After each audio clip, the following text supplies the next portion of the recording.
கௌதம் பயங்கரமாக கத்திக்கிட்டே இருக்காரு. இதுக்கும் மேலே இங்கே கத்தாத போ அப்படின்னு சொல்லிட்டு அப்படியே உள்ளே கூட்டிகிட்டு போய் படுக்க வைக்கிறாங்க. ஆமாம் நீங்கள் பண்ணுறதுலாம் கரெக்டா அப்படின்னு சொல்லிட்டு ராஜலக்ஷ்மி சொல்கிறாங்க. எதுக்காக நீங்கள் 2 பேரும் வெளியே போனீங்க? நீங்கள் வெளியே போனது எல்லாமே கரெக்டாக கௌதம் சொல்கிறான். அப்போ என்ன உண்மை உங்களுக்கு தெரியும் அப்படின்னு சொல்லிட்டு ராஜலக்ஷ்மி கேட்குறாங்க.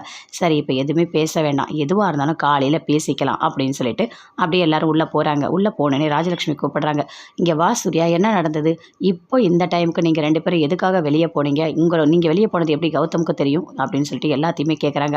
அப்போ சூர்யா நடந்த எல்லாத்தையுமே சொல்கிறாரு. இந்த மாதிரி ஒரு மதன் என்றவன் போட்டு மிரட்டிக்கிட்டு இருக்கான், அவனை பிடிக்கிறதுக்காக தான் நாங்கள் வெளியே போனோம் அப்படின்னு சொல்லிட்டு.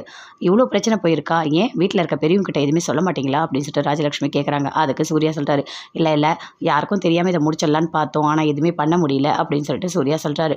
உனக்கு ஒன்று தெரியுமா, அந்த ஐஸ்வர்யா ரொம்ப ரொம்ப ரொம்ப ரொம்ப கெட்டவ, அவள் நல்லவளே கிடையாது. அவளை நம்பி நீ எதுக்காக இந்த மாதிரிலாம் ரிஸ்க் எடுக்கிற? உனக்கு ஏதாவது ஆனால் என்ன சூர்யா பண்ணுறது அப்படின்னு சொல்லிட்டு ராஜலக்ஷ்மி பயங்கரமாக கோவப்படுறாங்க. இல்லைம்மா இல்லை, அதெல்லாம் ஒன்றும் ஆகாது, எதுவுமே ஆகக்கூடாது, நம்ம குடும்பத்தோட மானம் போகக்கூடாதுன்றதுக்காக தான் நான் இதெல்லாம் பண்ணேன் அப்படின்னு சொல்லிட்டு சூர்யா சொல்கிறாரு. நீ சொல்கிறது கரெக்டு தான் சூர்யா, ஆனால் இப்போ குடும்ப மானம் போயிடுச்சே, இப்போ ஃபோட்டோஸ்லாம் பார்த்ததெல்லாம் எப்படி இருக்குது? எல்லாமே கூட பழகின மாதிரி தானே இருக்குது, எதுவும் பொய் இல்லைல்ல அப்படின்னு சொல்கிறாங்க. கரெக்டு தான்மா, ஆனால் அவன் இந்த மாதிரிலாம் ஸ்டில் எடுத்து வச்சுருக்கான், ஆனால் ஐஸ்வர்யா மேலே எந்த தப்பும் இல்லைம்மா அப்படின்னு சொல்லிட்டு சூர்யா சொல்கிறாரு. என்ன சூர்யா, முன்னாடி மகாவுக்கு சப்போர்ட் பண்ணியிருந்தா இப்போ நீ ஐஸ்வர்யாவுக்கும் சப்போர்ட் பண்ணிகிட்டு இருக்க, எனக்கு ஒன்றுமே புரியல சூர்யா அப்படின்னு சொல்லிட்டு ராஜலக்ஷ்மி பயங்கரமாக கோவப்படுறாங்க.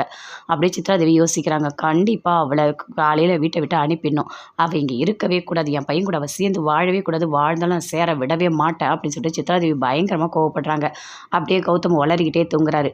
இங்கே பாரு ஐஸ்வர்யா, நீ என் வாழ்க்கையில் இருக்கவே கூடாது, உன்னை நான் என் கூட வாழ விடவே மாட்டேன் அப்படின்னு அப்படியே முணறிக்கிட்டே இருக்காரு. அதை அப்படியே கேட்குறாங்க சித்ராதேவி. கண்டிப்பாக நாளைக்கு அவளுக்கு இருக்குது, அவள் இந்த வீட்டை விட்டு போய் தான் ஆகணும், வேறு வழியே கிடையாது, ஏற்கனவே ஒரு வாட்டி தப்பிச்சிட்டா, இனிமே இவ தப்பிக்கவே முடியாது அப்படின்னு சொல்லிட்டு சித்ராதேவி அப்படியே பேசிக்கிட்டே இருக்காங்க. கௌதமும் அங்கே படுத்துக்கிட்டே இருக்காரு. ஐஸ்வர்யா யோசிக்கிறாங்க. ஐயோ நம்ம நல்லா மாட்டிக்கிட்டோமே, இப்போ என்ன பண்ணுறதுனே தெரியலையே, நாளைக்கு கண்டிப்பாக எல்லாரும் கேள்வி கேட்பாங்க, இது நைட்டாக இருக்கிறதுனால தூங்க சொல்லியிருக்காங்க அப்படின்னு சொல்லிட்டு ஐஸ்வர்யா யோசிக்கிறாங்க. என்ன பண்ணுறதுனே தெரியலையே அப்படின்னு பயங்கரமாக.